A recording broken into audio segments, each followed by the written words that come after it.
All right, so today we're going to be talking about why we find it so hard to slow down and really to relax or even take a break. And I'm talking about honestly slowing down, really disconnecting in a very holistic healing way that allows us to really step away from life and rest. And I'm talking about the kind of rest where you're not thinking about the 10,000 other things you could be or should be doing, right? That never-ending to-do list that is constantly running in your mind.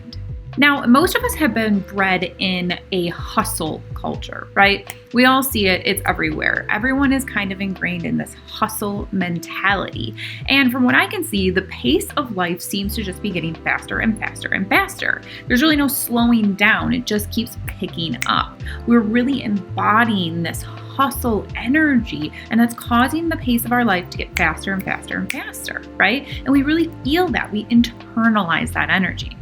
Now, honestly, in this kind of hustle culture that dominates our world, and the fact that the pace is always picking up, it's gotten to the point where really taking time to rest, to slow down, to disconnect is almost becoming an act of rebellion, because it's actually going against the grain, going against what everyone is doing or what everyone's saying we should be doing.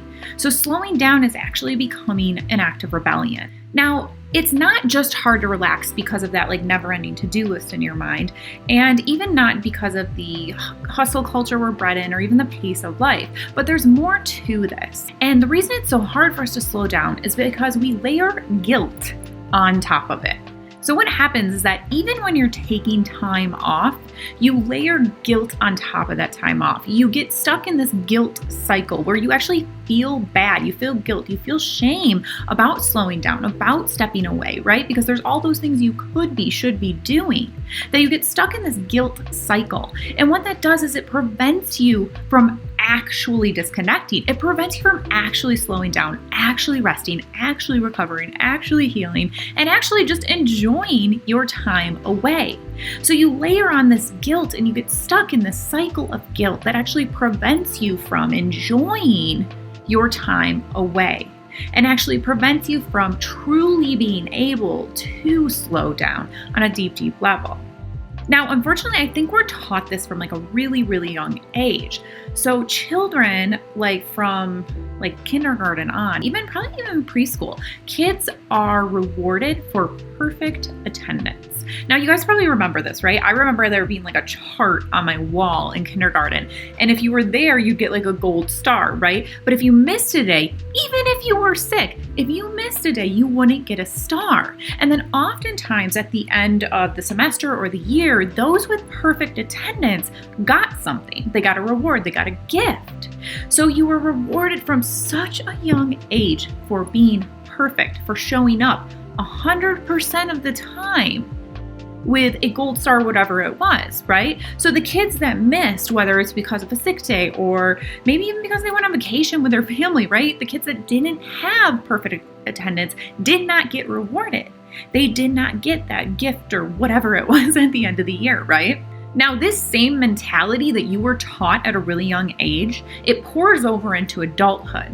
Now, in the business world, we see this with people with more traditional 9-to-5s. We see this all the time of people not taking their paid time off, of people not taking their vacation time or not using their sick days. Now, you can actually look this up online. It's actually quite horrifying the amount of days that go unclaimed, the amount of paid time off every year that people do not take.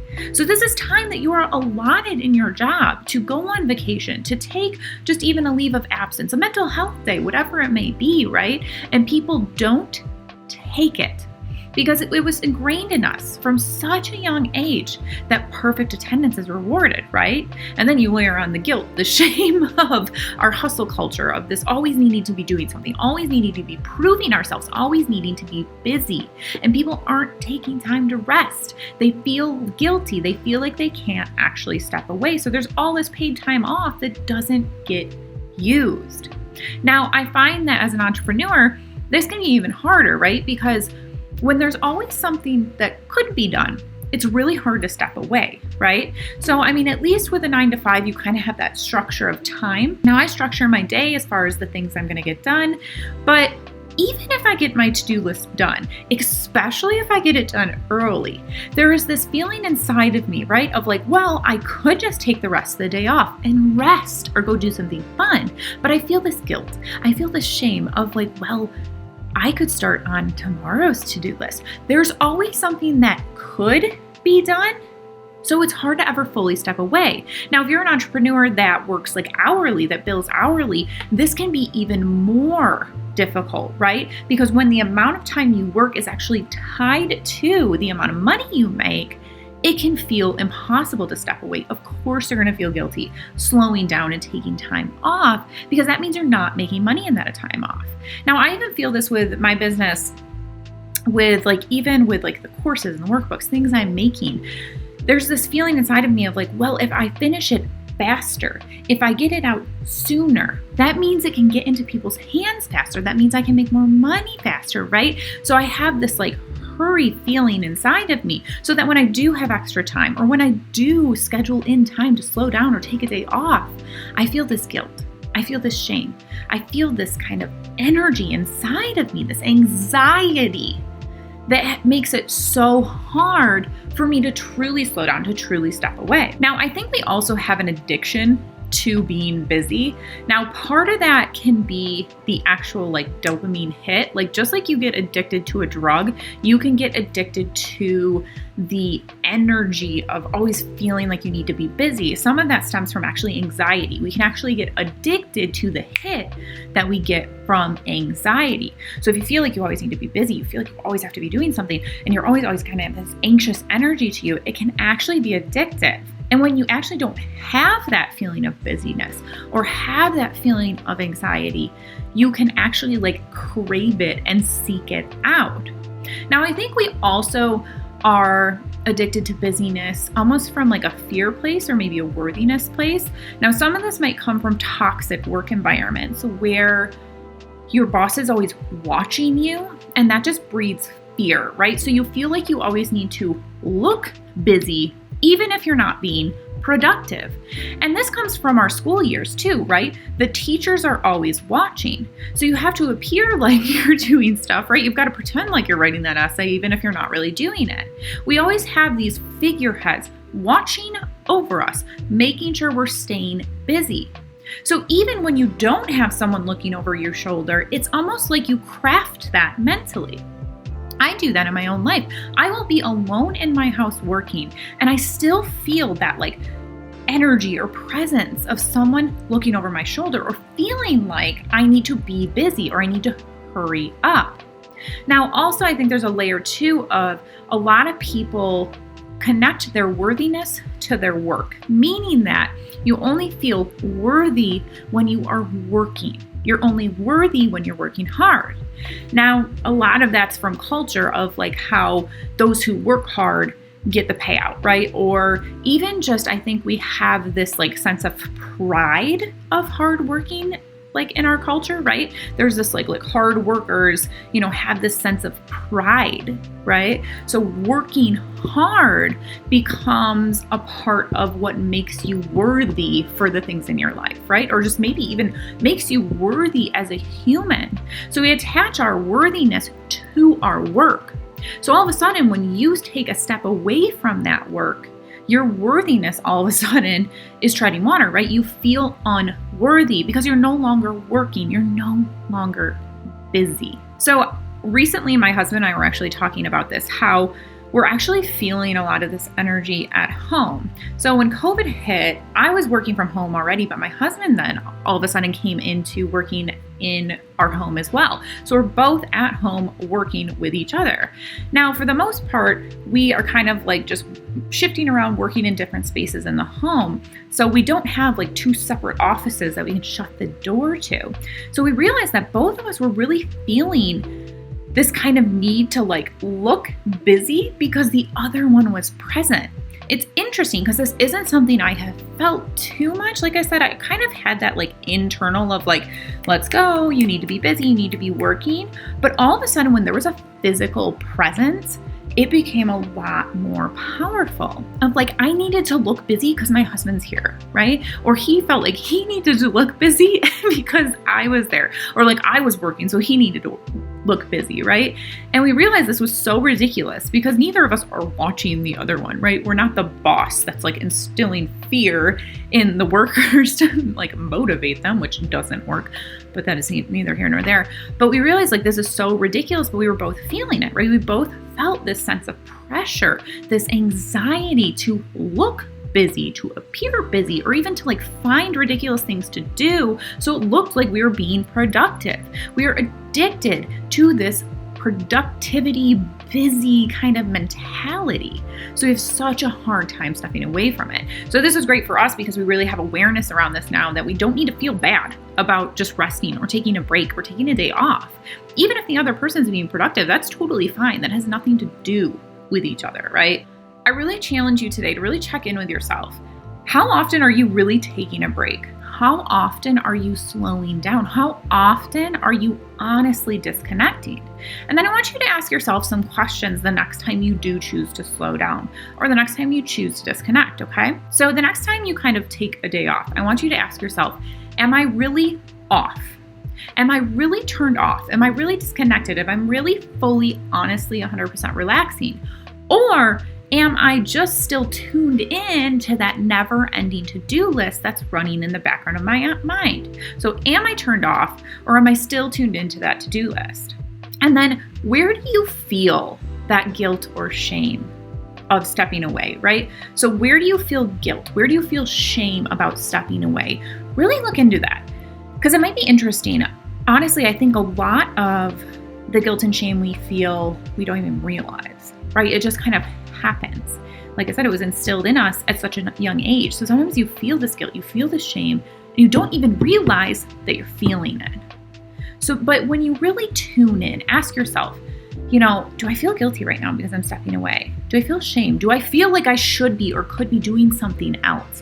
And where is that coming from? Really dig into that. Now, you can also really tune into your body.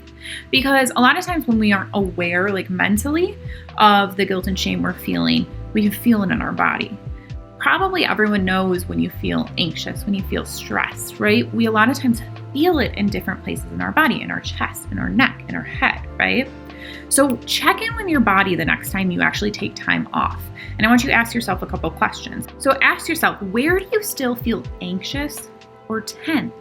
So when you're taking time off, when you're slowing down, when you're relaxing, right? When you're out in nature, when you're floating on a river or you're on a tropical beach somewhere on vacation, tune into your body. Ask yourself, where do you feel tense or anxious? So even when you take that time to step away, even when you're unplugged, when you're on vacation, right? When you're on that tropical beach somewhere or you're on a hike out in nature, or even just like a relaxing day sitting out in your backyard sipping rosé, right? You're unplugged, you're disconnected, you're slowing down. But where do you physically feel tension or anxiety in your body? Really tune into that. And then ask yourself, what do I need to fully relax? What is it that you need to fully relax? Is it that you need to take that mental to-do list and hang it up? Right? Is it that honestly, sometimes you need to just check off one more thing, just one little, like how often is it that you just need to like send that email, which will take you 30 seconds, but you've just been putting off, right? So it's making you feel anxious. What is it that you fully need to relax? Or maybe it's that you need to be doing a different activity. Maybe you need alone time. Maybe you need some yoga or meditation. Maybe you need to do something physical to move that anxious energy out of your body, to kind of move that guilt and shame, right? Sometimes doing something physical really moves that energy and can move you into a new space. Or taking a nap. A nap is a great way to break up anxiety, to break up tension, okay? So what do you need to fully relax, to fully slow down, to fully disconnect, and really enjoy that time so that you can use it to fully recover and to fully rest? And next, ask yourself, where do you think these emotions are coming from? So when you feel this anxiety, when you feel this tension, when you feel stress, when you feel guilt or shame, where are those coming from? It can be so powerful to tap into that. Now, most of the time you might just realize like, oh my gosh, I just feel guilty because I feel like I need to be working all the time. And that is ridiculous. As humans, I mean, let alone, we are not programmed. Our bodies, our minds are not meant to handle a 40-hour work week for the majority of our life, right? That alone is kind of crazy. But you should not have to be working all the time, day in and day out, without ever taking a break. But ask yourself, where are these emotions coming from? Where is any of this physicality that is actually manifesting in your body? Where do you think that's coming from? And then really ask yourself, how do I want to feel instead? This is one of my favorite questions to ask myself. And it works so well in this instance when I'm trying to slow down, I'm trying to relax, but I feel that tension, I feel that anxiety, I can feel it. Mine's always in my chest. So that's why I can feel the tension and anxiety. So I ask myself, how do I want to feel instead? And this question can be carried into so many other areas of your life, right? When things are feeling sticky, when things are feeling negative, when things just aren't feeling good, right? When they're not feeling the way you would prefer them to feel, you can just ask yourself, well, how do I want to feel instead? How would I prefer this to feel instead? If you can get clear on that, you then have the power to release what you're feeling and step into that new feeling space that you have clarified. So really ask yourself, how do I want to feel instead? All right, you guys, I hope this video was really helpful for you today. This is such an interesting concept of, why we struggle to slow down, but then it also makes a lot of sense in the hustle culture that we've all been bred in. And really this being taught, being programmed from a really young age to never take time off, to be rewarded for perfect attendance, right? So we have this guilt, we have this shame. And I'd be really curious, let me know, why do you guys think we have such a hard time slowing down? Why do you have such a hard time slowing down? Where do you feel like that comes from? I'd love to know your insights, so let me know in the comments. I'll leave all the questions we talked through today in the notes below as well. I will see you guys next time.